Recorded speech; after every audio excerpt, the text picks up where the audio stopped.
This North Carolina recreation center is where Charlotte school teacher Trey Miles makes ends meet. He works here part-time. There's always a disconnect between politics and reality. For months now, he's been closely watching the presidential campaigns.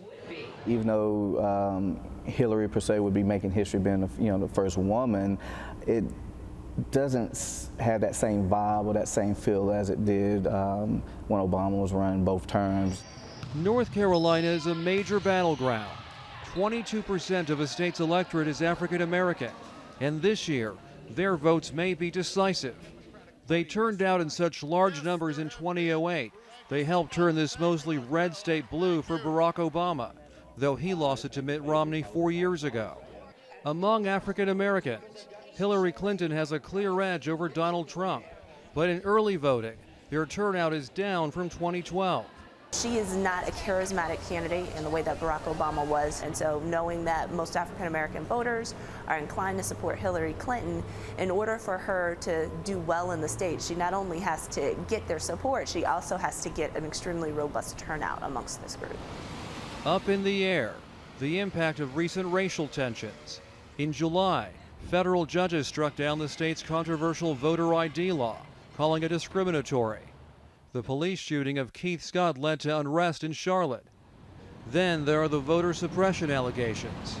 This is a serious battle. I think it's going to go down to the wire. We really need to work hard to make sure that we turn everybody out. It's not just about my going to vote or you going to vote. Getting people to the polls is often a matter of who has the better ground game. Clinton has more than 30 offices here. Trump has a third of that. My question is, are you all with me? Michelle Obama campaigned here in September. A month later, she joined Clinton here. You know, she famously said that women's rights are human rights and human rights are women's rights. And there have been high-profile voices. Turnout for Trump's campaign events has been robust and overwhelmingly white. The African American community, they've been treated so unfairly.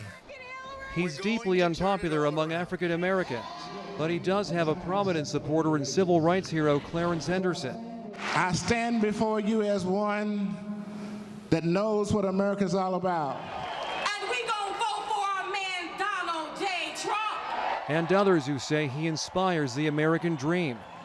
At the recreation center, Trey Miles says he's supporting Clinton, though not everyone's enthusiastic. Voting against someone versus voting for someone. I think that's kind of what's going on now. A lot of people are just voting to vote against someone versus voting for someone. A reflection of a polarized nation.